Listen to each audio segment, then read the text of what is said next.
All right, today we're going to compare the Nike Romaleos 4, the newest Nike Olympic weightlifting shoe for the year 2020, with last year's shoe, the Nike Romaleos 3 XD.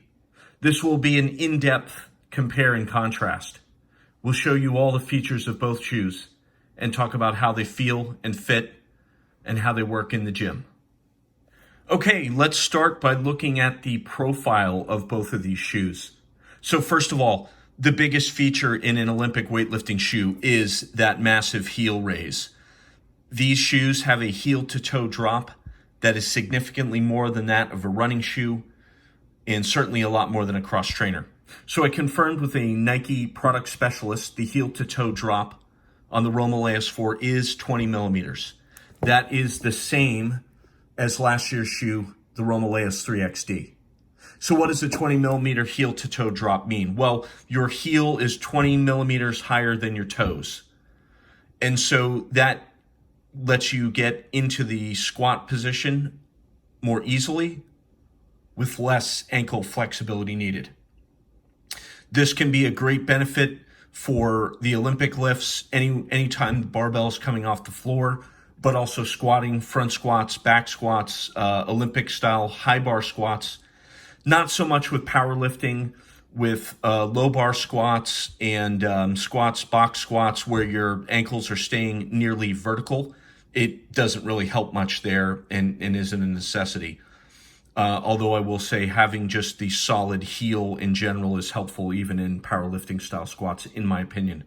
So 20 millimeter heel to toe drop, unchanged from last year, which is good, because that is a common heel raise in an Olympic weightlifting shoe. Okay, so we talked about the heel raise. Now let's take a look at the outsole. So you can see on the Romaleos 4, very large swoosh logo, looks good. Interesting design in the center of the heel. It's kind of hollowed out, and they've got like a pattern on the translucent material that makes up the heel. Looks nice, but it does take away some contact area with the floor. And generally with Olympic weightlifting shoes, you want high traction. You don't want to slip or slide. That's why these shoes, normally the outsole very flat, as you can see here, and maximum surface contact area normally. This rubber, quite grippy. It's a thin layer that is attached to the rest of the outsole.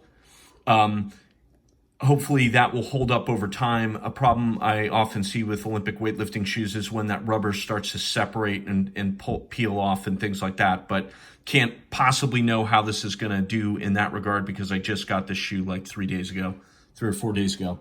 So that's the outsole on the new Romaleos 4. Here's the outsole on the 3 XD. So you can see quite a bit of difference. They've certainly done much more things with it visually that are interesting. Of course, it's on the outsole, so who will ever see it, right? But it does look a lot better, a lot more stylish. They've done some interesting things with the pattern on the rubber. And then, of course, they've got kind of that hollowed out area there. You also see, it looks like they've tried to maybe compensate for the that missing area by going wider at the forefoot and wider here in the heel to kind of give more contact area back. So all that, being the case, how does this actually feel? Well, so the grip, the traction from the outsoles is pretty close, if not identical, in my opinion. So I did some lifting with both of these shoes, alternating, and sometimes even wearing one on the left, one on the right. I can do that kind of weird stuff because I work out in my garage. And really, if I had to guess, I'd say the rubber compound is the same. It is quite grippy, and I don't have any concerns about this new style of outsole on the newer shoe. It seems to work just fine. Okay, let's look at forefoot flexibility, because that can be an important aspect of Olympic weightlifting shoe. So the 4 is very stiff forefoot. I'm trying to press down on these with an equal amount of force, but this older 3XD bends in the forefoot a lot more easily. Now, that could be because this is a worn, used shoe, although I'll be honest, because these run narrow and are quite uncomfortable for me, I really haven't put a lot of time on these shoes. It feels like, to me, like there's less forefoot flexibility with the new shoe. At least that's my initial take.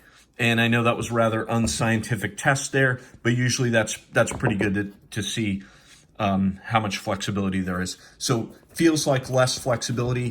I can't really tell why. I'm trying to feel to see if there's more or less material in the forefoot from one shoe to the other. Can't really tell. I will say the upper, is different as well.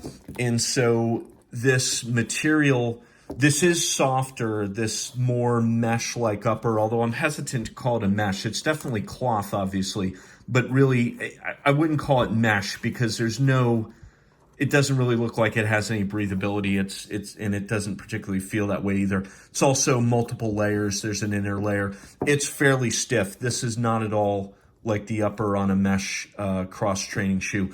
This, of course, being faux leather with perforations, pretty stiff and thick and stiff, doesn't really breathe well. This, in my opinion, looks nicer. I don't think it's going to really turn out to be any more breathable, to be honest, because it's so thick and dense. But also, it's not too thin and pliable, so it still feels robust and secure. So, and that kind of goes for the rest of the upper as well.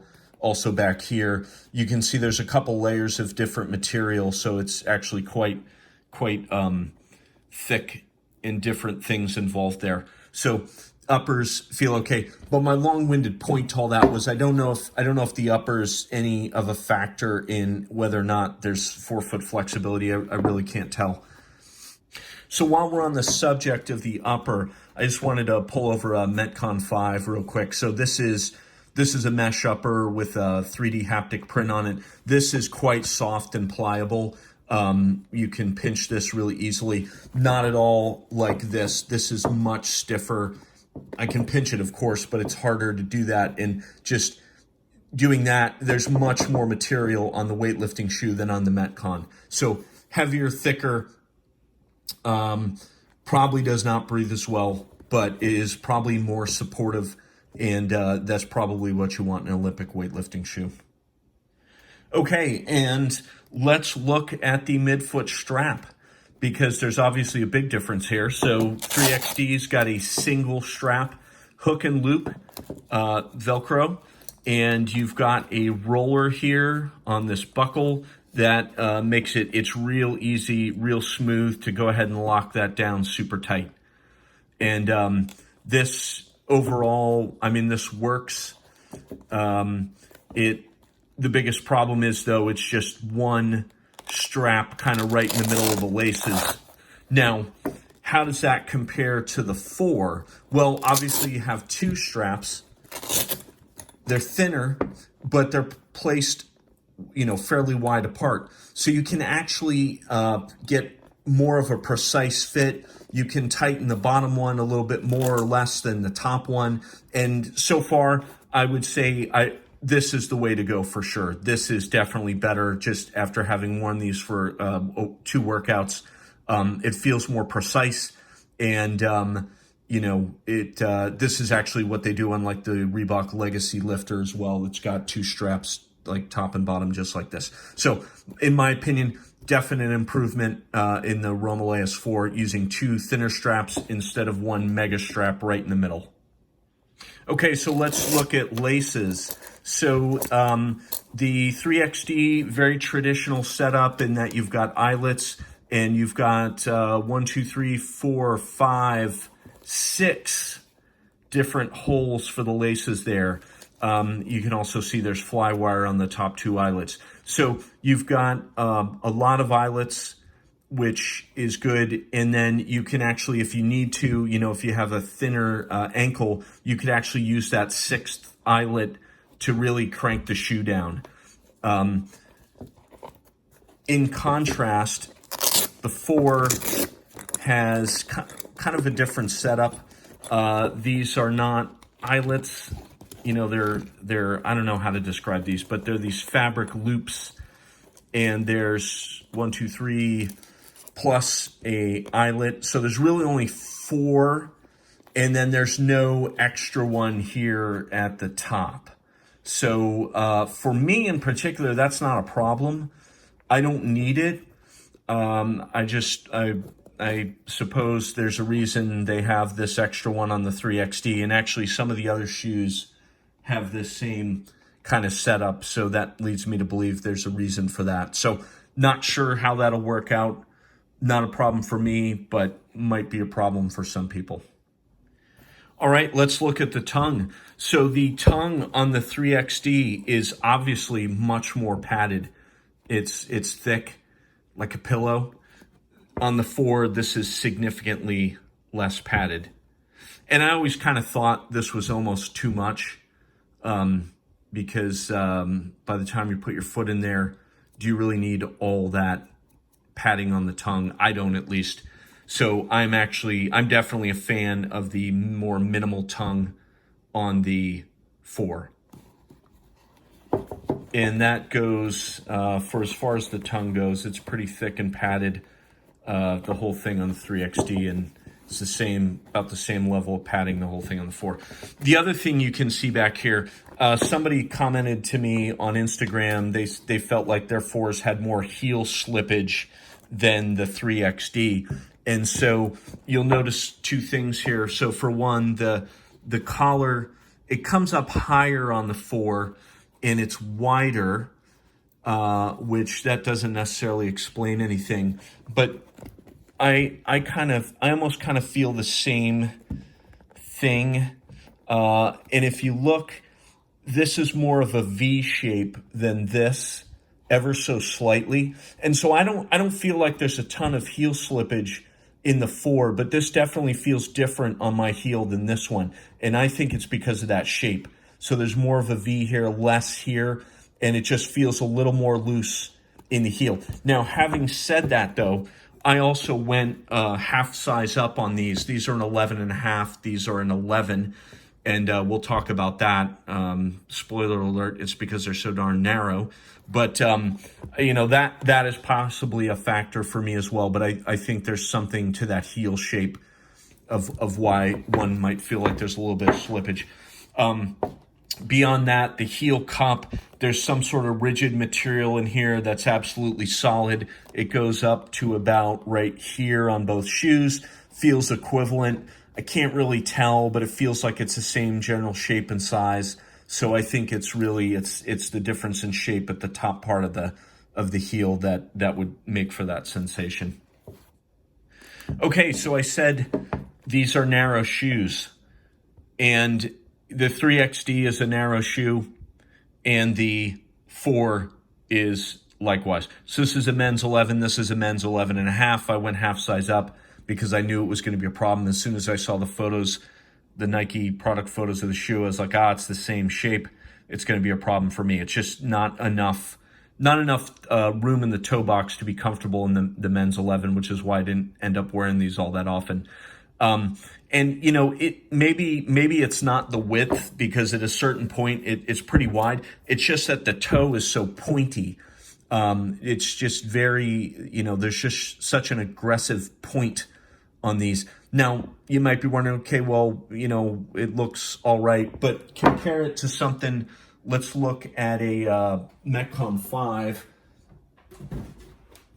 And here's a Metcon 5. And so now you go, okay, yes, the Metcon 5 looks wide, doesn't it?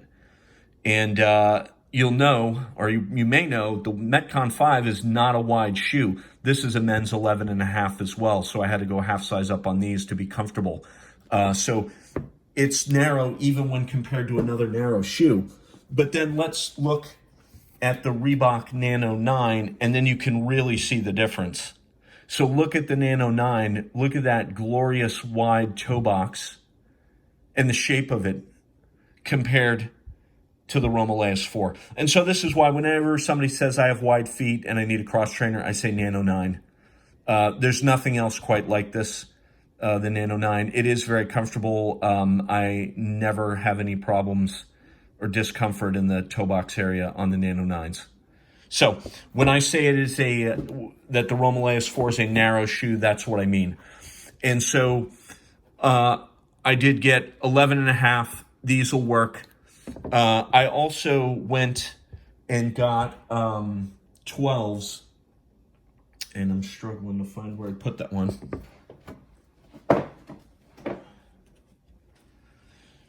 So I got men's size 12 as well because I wanted to try those out. And the 12s are even better for me from a width perspective, but the length is too long. There's too much room in the toe. But it's not a huge problem because they're so pointy. So, there's too much room in the 12 for me, but because it's so pointy, it almost doesn't matter. So actually, I think I can get away with either an 11.5 or a 12. I am glad I did not get an 11. And I'll probably need more time to kind of figure out which one ultimately is the right size for me. Okay, so let's talk styling. Because if I'm going to pay $200 for a pair of shoes, I want them to look good. Not just good, really good. And I think they've nailed that with the Romaleos 4. So I like the giant swoosh. They've thought outside the box and just made it really large. Love what they've done with the design on the outsole, the giant swoosh, the more interesting pattern on the rubber, the hollowed out area in the center. And, the icing on the cake is just this much more interesting way they've done the heel raise with the clear plastic material here. Just so much better looking than what they did on the 3XD, which I appreciated this. It's ribbing, it's lightweight, maximizes the area, but doesn't maximize the weight. And it got the job done, but it just looked, pretty generic in comparison. So overall, I think this is a great looking shoe and quite pleased with it. Likewise for these other colorways, I particularly like this black with the contrast orange. I think this looks very nice. And I am looking forward to wearing these in my garage where no one will see me. But that's besides the point. They're good looking shoes. Okay, let's talk insoles. So if you had the 3XD, you probably know that it came with two different insoles. So there was a softer version. So this is the soft insole that comes with the 3XD. It's labeled soft. It says performance tuned insole 105-110. Kind of soft. This isn't really soft. But the other insole, this one labeled firm, this one was, this is very firm. This is almost like plastic. So very, very solid. Not really any cushioning to speak of. It's curiously labeled 105-110, just like the other one though. So I don't know what that means. But this one definitely more firm. And quite frankly, this is the one I always use because you're in a weightlifting shoe. You don't want cushion. You want it to be as firm as possible. So it seems like with the 4, they went along with that kind of thinking and just said, okay, well, do you really need a soft option? We'll just give you the firm. So this is the only insole that comes with the 4. And you can see it looks very similar, if not the same, to what's in the 3XD. So you no longer get a choice of insoles, but it probably doesn't matter anyways, in my opinion. Okay, let's talk weight. So a men's size 11.5 of the Romaleos 4 weighs 22 ounces. The 3XD in a men's size 11 weighs just over 18 ounces. So they've actually made a few changes that have made the shoe heavier. And this is a bigger shoe, so it's 11.5, but that wouldn't account for 4 ounces of difference. This is just a heavier shoe. But this is a weightlifting shoe. It's heavy. Who cares? They're all heavy. You're not really going to run in it or anything like that, so it doesn't matter. Okay, so you're probably wondering, how do these actually feel in the gym while you're working out? And as I mentioned earlier, they feel very similar. So the rubber on the outsole seems to be the same. The level of grip and traction is about the same. I showed you that the forefoot flexibility seems to be more flexibility in the 3XD, less in the 4. That didn't translate in any difference I could feel on the lifting platform. Both 20 millimeter heel to toe drop, rock solid insole, midsole, and outsole works great. Snatches, deadlifts, and squats, front squats. I do feel a little bit of heel slippage, but again, because I think that's a slightly different shape to the heel as compared to the 3XD, not a big deal. Just crank the laces down a little bit tighter in the midfoot strap and it was all good to go. So I would say if you've used the 3XD and you like it, you're going to feel right at home in the Romaleos 4. It's going to feel very similar. And either is adequate in my opinion. Okay, so that was our compare and contrast, the Romaleos 4 to the 3XD. The 4 has a 20 millimeter heel to toe drop, just like the 3XD. It's got the flat outsole with a similar rubber material. The levels of grip and traction that you will get with the 4 are about equivalent with the 3XD, even with this more interesting outsole design with the hollowed out center. The 4 has 2 midfoot straps instead of 1 wide strap. This does seem to be a way to get a more precise, better tuned fit, but it has less laces. So there are less eyelets here, and there's not the extra set of eyelets at the top like on the 3XD. Maybe a problem for you if you need that one. If you don't, you may not notice. The tongue, less padded in the 4, more so in the 3XD. The heel, the different shape may cause a sensation of heel slippage for some people. The more aggressive V shape of this heel just fits and feels a little bit different than what's on the 4, in my opinion. Although keep in mind, these are 2 different size shoes, so that may be a factor as well. Okay, so the key question, if you need Olympic lifters, which shoes should you get? Well, right now, they're both available for about the same price. So I would go with the 4 because I do feel like the 2-strap design is superior. I don't think the fewer lace eyelets is going to be an issue, and I think it just looks a heck of a lot better. Having said that, if you own the 3XD, should you upgrade to the 4 based on those things? Probably not. It's, while this is better, it doesn't, it's not going to make that big of a difference that you should go out and drop $200 or $150 on a new pair of shoes. If you've worn out your 3XD and you need new, by all means, get the 4. You'll probably like them.